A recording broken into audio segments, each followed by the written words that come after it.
մենք ծնվեցինք եւ ունենք դեր։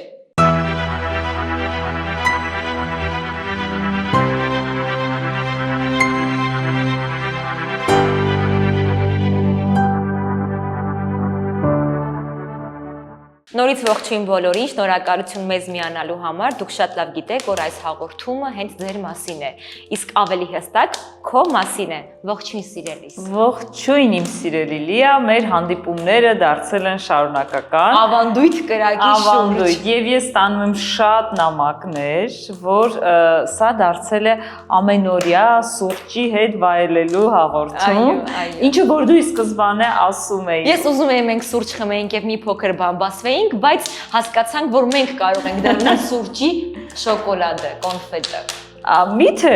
ես կարծում եմ մարդիկ այդ պահին մի քիչ հակասելու եմ քեզ, մարդիկ այդ պահին սուրճի ժամանակ լսում են եւ ասում են սուրճը սավարտեմ եւ գնամ այս կետը այսպես անելու։ Կամ սուրճը թափվեց։ Նույնիսկ մոռացա, որ պատրաստվում էի սուրճ կարող է լինել։ Գիտես ինչի մասին եմ ուզում այսօր խոսենք։ Նախ ինձ համար էլ է սա շատ կարևոր թեմա։ Ես ինքս երբեմն չեմ կարողանում պատասխանը գտնել կամ գտնելուց չեմ կարողանում իմ տեսակետը ճիշտ ներկայացնել եւ տեղ հասցնել։ Դերակատարում թե դերի տակ մնալ։ Մի փոքր մասնագիտական թեմայով ես եկել, շատ լավն է։ Այո, խնդրեմ, մասնագիտական հարցը ես կարծում եմ, որ իմ գործընկերներին սա եւս հետաքրքիր կլինի եւ երբեմն շատերը իրենց մեջ այս հարցի պատասխանը կգտնեն եւ կհասկանան։ Ես էլ ինքս կհասկանամ, իհարկե քո շնորհիվ քո միջոցով խնդրում եմ ասա, որ դեպքում է լինում դերակատարումը եւ որ դեպքում դերի տակ մնալը։ Քանի որ հոգեբանության մեջ կա դերերի տեսություն եւ ունենք մենք դիմակների հետ աշխատանք, մեր մասնագիտության մեջ մենք այդքանի մասին չգիտենք, անկեղծ եմ ասում։ Ահա, եւ ունենք հոգեդրամա հասկացությունը, այսինքն մի ամբողջ ուղղություն, հասկացություն ասելը փոքրացնում եմ հոգեդրաման, շատ մեծ սիրով այդ ուղղությունների, մոտեցումների օգնությամբ կվերլուծեմ քո կողմից բարձրաձայնված հարցը եւ կնշեմ, որ շատ հոգատար ես գործընկերներիդ հանդեպ այս հարցը բարձրաձայնելով, որտեղ շատերը իսկապես ծանր դերերից հետո ուռճացված դերերից հետո, գերխաղից հետո կարող են ունենալ նմանատիպ զգացողություններ։ Ես ունեցել եմ։ Ես խոստովանում եմ։ Խնդրեմ։ Ես ուզում եմ անկեղծ խոստովանել, իմ կյանքում եղել է հեռուստանախագիծ, որի շրջանակներում շատ էմոցիոնալ կերպար պետք է խաղայի։ Հուզված, լացակումած, մեղադրական, անպաշտպան տեսարաններ։ Ես խաղացի, լացեցի, միանգամից փորձեցի դա վերապրել, երկրորդ անգամ իդեպ շատ դժվար կլիներ, չէ, ել կարողանա նման կերպ բնական զգալու վերապրել, վերապրեցի, տեսարանը վերջացավ, ստոպեր, ես զգում եմ, որ ես դեռ դրա մեջ եմ, ես դեռ խորացված եմ, ես դեռ հուզված եմ, ես դեռ այդ էմոցիաներից չեմ կարողանում դուրս գալ, ու ես տակն եմ մնացել, բառի բուն իմաստով ես մնացել եմ տակը։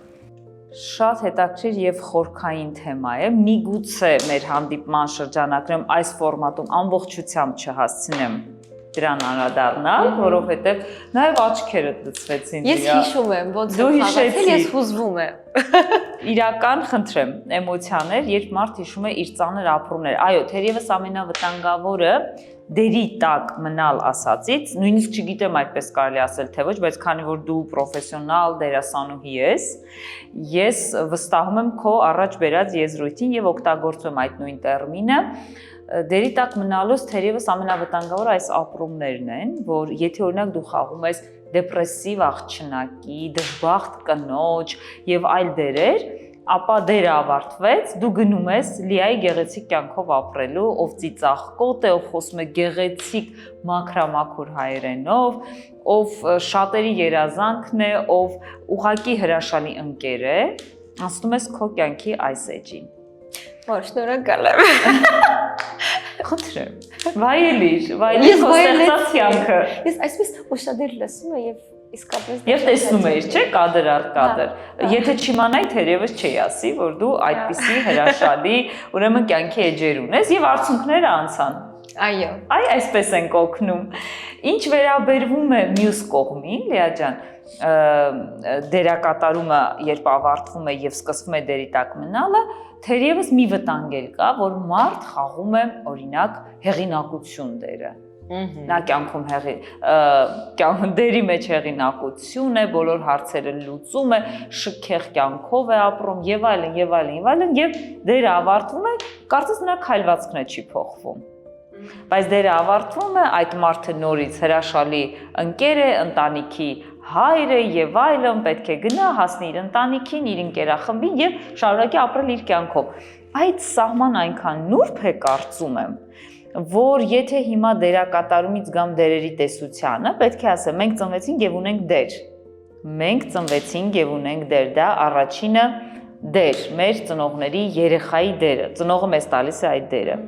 Բայց առաջին հերթին մենք ծնվեցինք եւ ունենք մարդու դեր, եւ շատերն ասում են լավ մարդ մեծանա, երջանիկ մարդ մեծանա, առողջ լինի, ձեր սրտով լինի, այս բոլոր բարեմաղթանքները խտացված են այդ դերի մեջ, դերաբաշխումների մեջ, այսինքն մենք ինչից պետք է զգուշ լինենք, դերերի տեսություն ինչի մասին է, որ մենք մեզ տրված դերերի մեջ զգուշ լինենք, որ մեր դերը չկորցնենք, որտեղ մեր դերը կյանքում մեզ տրված առաքելությունը իրականացնելու մեջ է։ Օրինակ, իմ դերը երջանիկ մարդ լինելու մեջ, այսինքն ես կլինեմ երջանիկ կին, երջանիկ մայր, թե երջանիկ մասնագետ, թե երջանիկ քաղաքացի։ Այդ դեպքում դու ես ընտրում քո դերը եւ ինքդ քեզ մեծ աշխատանքից հետո այստեղ ասում են ամոթ չլինի ասել, ես 41 տարեկան եմ եւ այս աթոռից եմ դա ասում, թերևս 21 տարեկանում ես դեռ նորահարս է եւ այս գիտակցմանը չէ եւ դա նորմալ է։ Եվ կյանքի տարբեր փուլերով, շրջափուլերով անցնելով դու քո դերի մեջ ինչ ես անում, հղկվում ես, բայց շատերը անգամ 60 տարեկանում դեռ մնում են 60 մի քիչ այս օրինակի համար շատ վերցրեցի 45 տարեկան դեռ մնում են տան փոքրի դերի մեջ կյանքում էլ է նույնը կամ ինչ որ պարտականություններ կատարող դերի մեջ ինչ է ստացվում որ հեռուստատեսային դերից մինչև կյանքի դերեր որովե տարբերություն չկա մեկ քայլ է եթե դու սովոր ես քո դերերը փոխելուն եւ դերից դեր գնալուն դա քեզանից պահանջում է ճկունություն, մտքի արագություն, սոցիալիզացիայի մեջ բարձր ադապտիվություն, հուսով եմ բարդ բառեր չեմ ասում եւ արագ ձեզ համար ֆիքսում եք, ես ճկուն եմ, ես ադապտիվ եմ, ես այս դերից այն դերը, որովհետեւ տեսեք, պատկերացնենք մանկավարժը գնում է տուն եւ շարունակում է լինել մանկավարժ ոչ թե մայր ես իմ մասնագետներից մեկի օրինակը հիշեցի եւ ասել եմ, որ իմ սոցիալական հարթակում այդ մասին գրել եմ, առաջին անգամ այստեղ եմ ասելու, հետո կգրեմ։ Իմ սիրելի մասնագետներից, մանկան հոգեբաններից մեկը գալիս է պատմում է, ասում է. «Տիկին Մերաբյան, քնած էի, ժամը 6-ին զարթուցիչս խփեց եւ ես պետք է արթնանամ, ես գիտեմ հեռախոս է զանգում, վերցնում եմ եւ ասում եմ. «Ալո, գիտեմ թե ծնող է զանգել եւ երեխայի համար տագնապած վերցնում եմ զարթուցիչը ասում եմ ալո այսինքն սա այդ մասնագիտական տեսեք դերը մարդ իր հետ տարել է տուն շատ կարեւոր է կաբինետից են կողմ դերը հանձնել Մարիամը ընտանիքում հոգեբանի դեր ստանձնում է թե ոչ գրեթե ոչ Մարիամը գնում է տուն բոլորը գիտեն իմ ընկերները հարազատները բարեկամները Մարիամը գնում է տուն, մի անգամից առաջի հողաթափը հագնելուց դառնում է մամա, որտեղ գալիս են երեխաները, այդտեղ հոգեբանը անդրադարձել։ Դիստոնաշի առաջանում, որ եթե ինչ-որ բան տեսնում ես հարազատների մոտ, ուզում ես անպայման մասնակցել օգտակարությամբ որպես հոգեբան։ Դե ինձ թվում է որ հոգեբան չլինեի միևնույն է օգնող տեսակ կլինեի, դա կա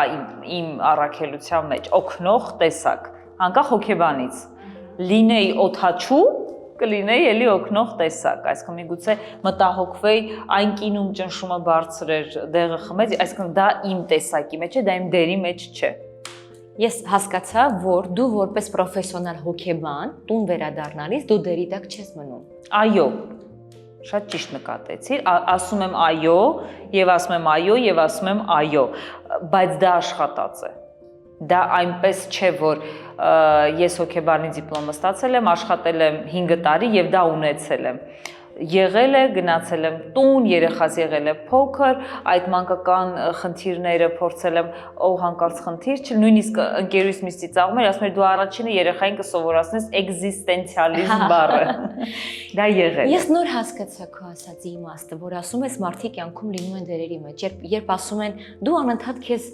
զոհի դերում ես պատկեր զգում, այո,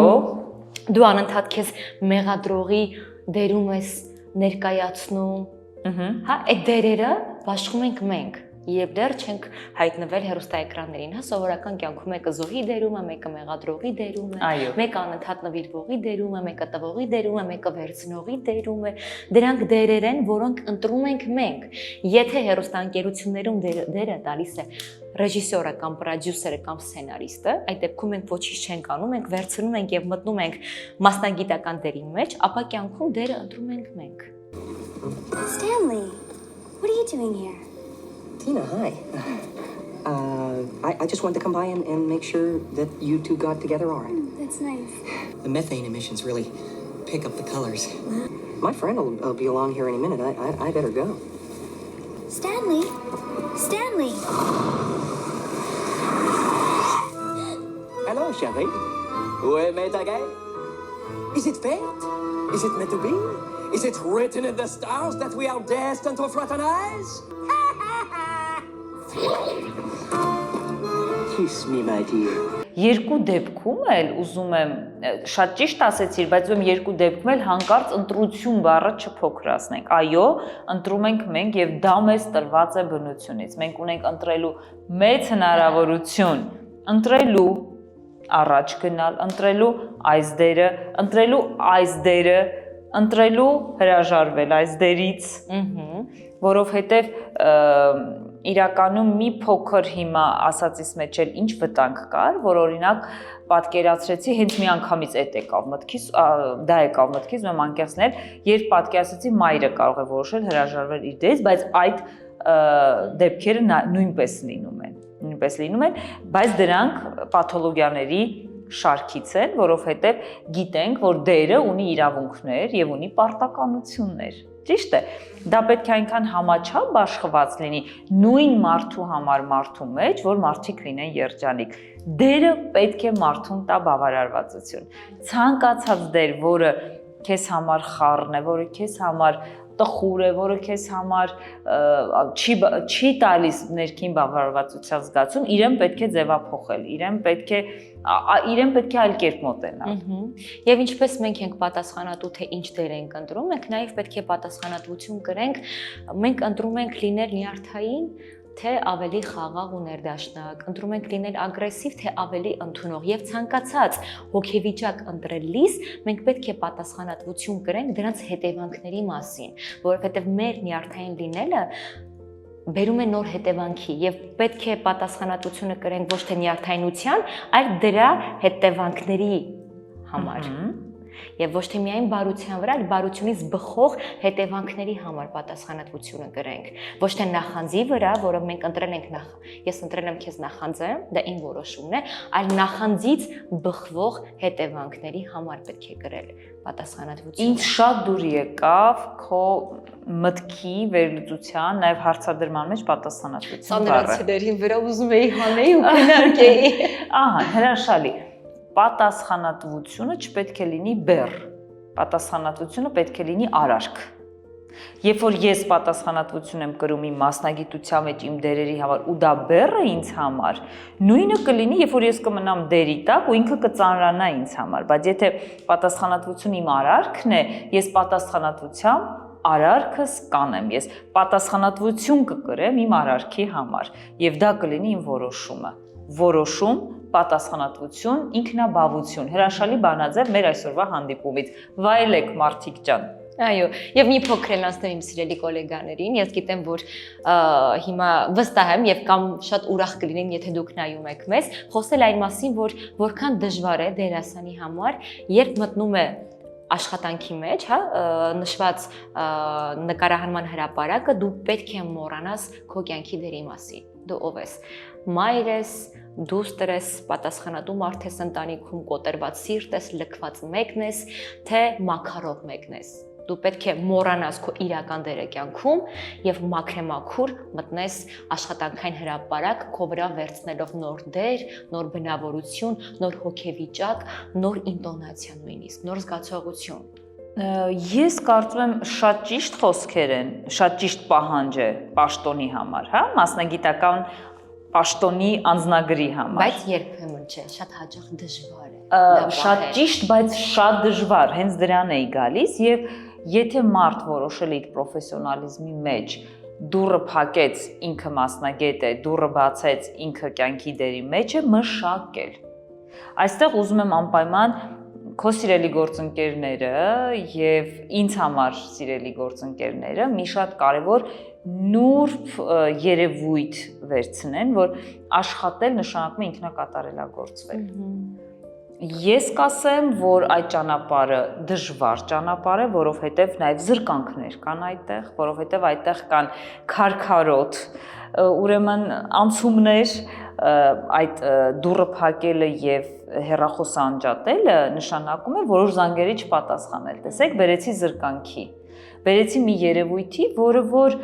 վստահ եմ, հիմա մենք երկուսս չունենք հեռախոս։ Եվ երկուսիս էլ կարող են գալ շատ կարևոր զանգեր։ Մենք ինչ-որ մի բան դրել ենք հարվածի տակ։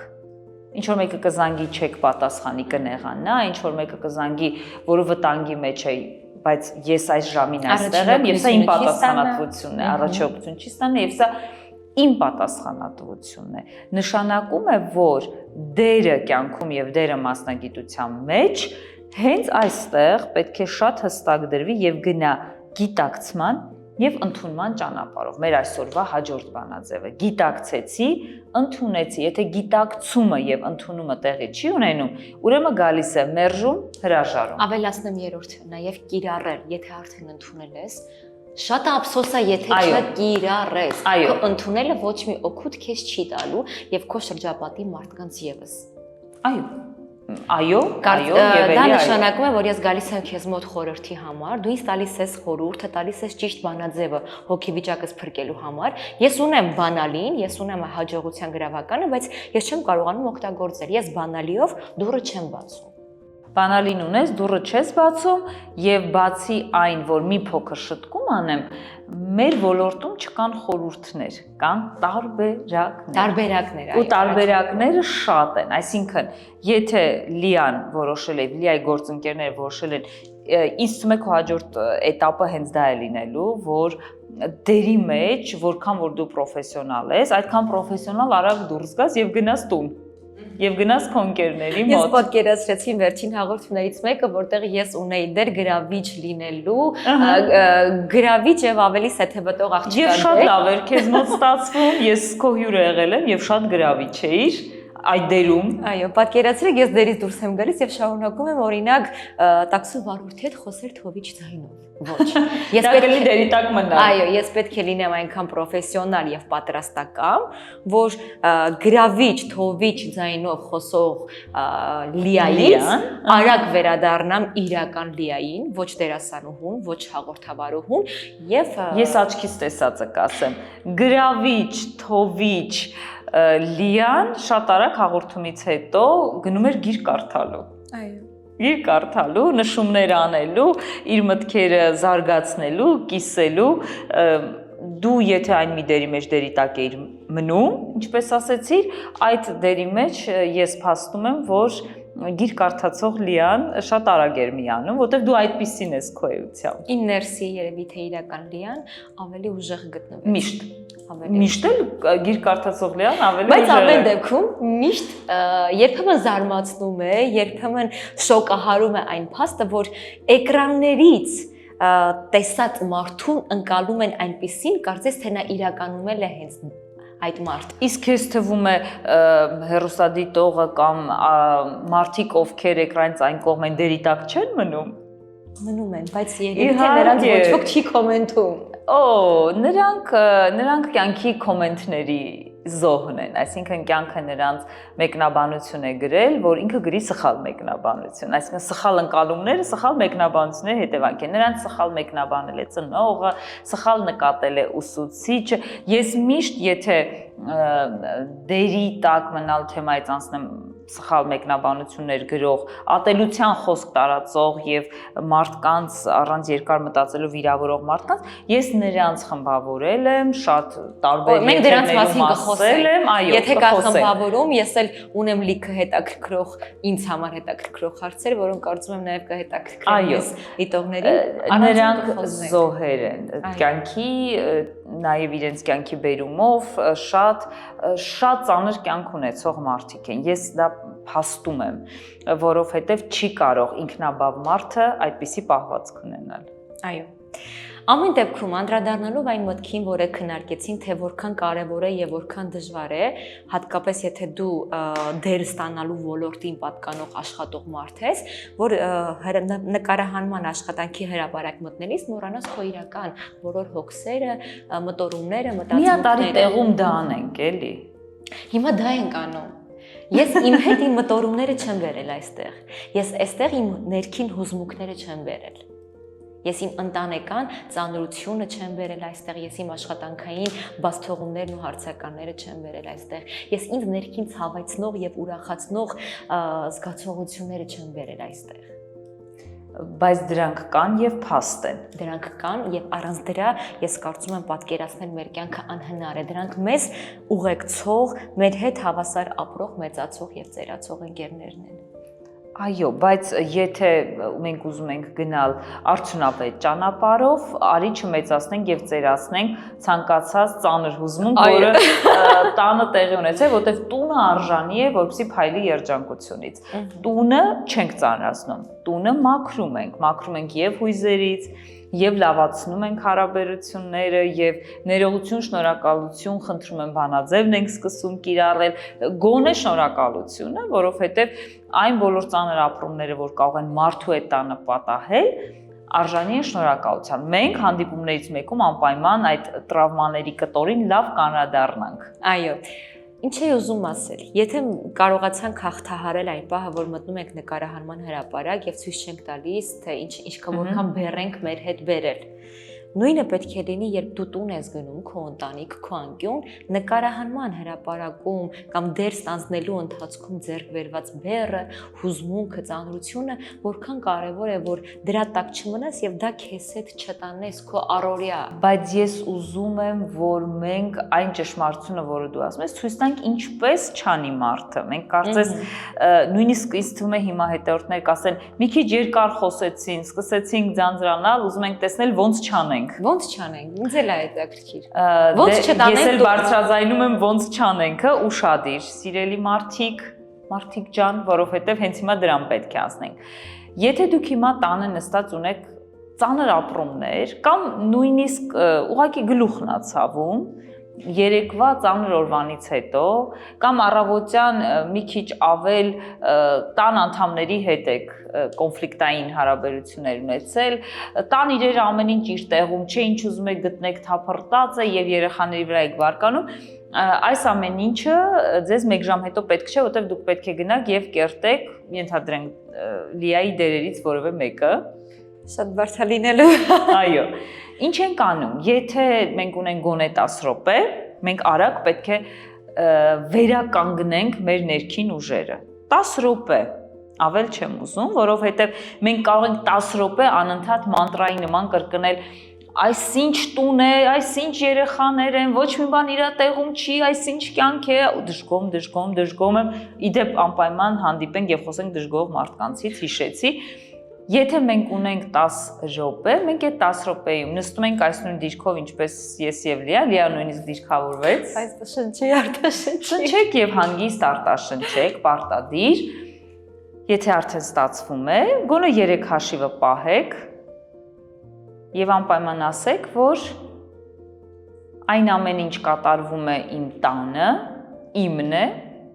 եւ այն ամեն ինչ կատարվում է ինձ հետ, ես եմ։ Գալիս ենք իրականության դաշտ։ Իմն է եւ ես եմ։ Ես ինձ վերցնում եմ եւ գնում եմ նկարահանման հրապարակ։ Իմը չեմ տանում, ինձ եմ տանում, ես ինձ եմ վերցնում։ Կեցես։ Ընկալեցի հեշտ։ Ինչպես միշտ հրաշալի արագությամբ։ Ես կարծում եմ իմ փորձով հիմա շատերը փորձում են եւ նրանց մոտ կստացվի։ Այո։ Իդեպ ես շատ լավ հեռուստասերիալ եմ նայել արտասահմանյան, որտեղ ամենահաջողված եւ ամենաուժեղ կերպարներից մեկը օրվա մեջ 3 անգամ առանձնանում էր սենյակում եւ պահում էր հեռախոսով վարկերը եւ շնչում արտաշնչում էր, փորձում էր բալանսի բերել մտքերը, զգացողությունները, էմոցիաները։ Եվ նոր դուրս էր գալիս, այսինքն այն ընտանեկան կամ ֆինանսական ծանրությունը, որը կար իր ներսում, չէր տանում եւ բարդում աշխատողների վրա։ Սիրելի Լիա, ուզում եմ մեր հանդիպման միջոցով մարդիկ ֆիքսեն, որ եթե նրանք մանտրայի նման անընդհատ կրկնում են, որ ինձ կյանքը կյանք չէ եւ այս ամենը շատ բարդ է, մի հատ է պետք է գնան աշխատանքի, դա որևէ կերպ չի թեթևացնելու հոգսը։ Բայց եթե մենք հոգսը ֆիլտրում ենք, անջատում ենք, տեսեք, հոգսը ոչ գորգի վրա դրեցի, ոչ պարար մեջ, ֆիլտրեցի եւ ինձ վերցրեցի տարա աշխատանքի, գալու եմ տուն, կարոտած եւ այդ տան բազմոցը ինձ գրկաբաց ընդունելու է իր փափուկ բարձերի գրկախառնության մեջ եւ ես երջանիկ եմ լինելու։ Երեխաս այնտեղ աչքիս է գալու, դասանելիս խաղալիս եւ ես երջանիկ եմ լինելու, որ նա կա։ Հայտնի օրինակը հումանիստական հոգեբանների Կեղտոտ գորգի օրինակն է, որ երբ մի կին պարբերաբար գալիս է եւ իր հոգեբանի մոտ բողոքում է, որ ես ամբողջ օրը գորգը մաքրում եմ եւ գալիս են ամուսինը, երեխաները կեղտոտ կոշիկներով գորգս կեղտոտում են, հոգեբանը չի ասում գորգից ազատվի, հոգեբանը չի ասում դե լավ ոչինչ, մաքրում ես, մաքրի, քո գործն է, դա չէ։ Հոգեբանը ասում է եկեք մի բան պատկերացնենք, որ գորգը մաքուր է, բայց չկան երեխաներն ու ամուսինը։ Որքան դատարկ եւ անիմաստ կլիներ ամեն ինչ։ Այդ մաքուր գորգը, որքան ում է պետք մաքուր գորգը այդ դեպքում։ Այսպես է, չէ՞ ստացվում, այսինքն մեր թափրտած տունը, մեր լվացարանում եղած ափսեները հաճախ վկայում են, որ ես ունեմ ընտանիք, որ ես ունեմ մարդիկ, ովքեր իմն են, որ իմ ընտանիքում կա կյանք, որը շարժի մեջ է, դրա համար կեղտոտվում են, մաքրվում են, կոտրվում են, ապելանում են, կասում են, շարժ կա, կյանք կա, շունչ կա։ Եվ ստացվեց իմ սիրելի Լիա, որ աշխատանքի պետք է գնաս դու, քեզ տարար եւ քո գործընկերները եւ շատ մասնագետներ ունեին այս զրույցի կարիքը, վստահ եմ, որովհետեւ ես կաբինետում լինում է օրը մի քանի անգամ անդրադառնում եմ դերի տակ մնալ եւ ինչպես անել, որ դերը քեզ ուրախացնի, ոչ թե դերը լինի հոգս եւ բեռ։ Ես ունեմ վերջին հարց, բայց չեմ կարող չանդրադառնալ, որքան էլ որ ժամանակը երկարում է։ Եթե լինում են դեպքեր, երբ դերասանը որևիցե դեր կերտելիս հասկանում է, որ այս բնավորությունը, այս կերպարը շատ լավն է եւ նա միշտ երազել է հենց այդպեսին լինել, որ տարբերակն է ավելի ընդունելի եւ ճիշտ։ Դերի տակ մնալ, թե փորձել քո բնավորության եւ ինքդ քո վրա այնպես աշխատես, ինքնակրթվես եւ ինքդ քեզ կատարելագործես, որ բնավորությամբ նմանվես քո կերտած հերոսին։ Ես իմ զրույցի սկզբում երբ մեջ բերեցի նաեւ դիմակների տեխնիկան, այդտեղ դերի նմանվելը կլինի ապրել դիմակի տակ։ Մեկ պատասխան կա։ Սեփական փսիխոդրամայից դուրս բերել այն կերպարը, այն ճակատագրական կնոջը, ով պետք է ապրի այդ կյանքը, որևէ հերոսու կյանք չես ապրի, որևէ հերոսի քո կյանքը չի ապրի։ Դու ես ապրելու քո կյանքը եւ դու ես լավացնելու քո ուղին։ Աշխատանքին վերաբերենք ուղղակի որպես աշխատանք եւ փորձենք մաքսիմալ լինել պրոֆեսիոնալ մեր գործում եւ մեր դերերի մեջ։ Այսքան շնորհակալ եմ սիրելիս, ես կարծում եմ մենք էլ ենք արժանի սուրճի շուրջ քննարկելու մեր այսօրվա զրույցը։ Ես անհամբեր դրան եմ սպասում։ Իսկ ձեզ ասում եմ կհանդիպենք եւ մեկնաբանություններում կսպասենք, թե որ կարեւոր հարցի պատասխանը չստացեք այս մեր զրույցի ընթացքում։ Ռեկա, պատրաստ ենք։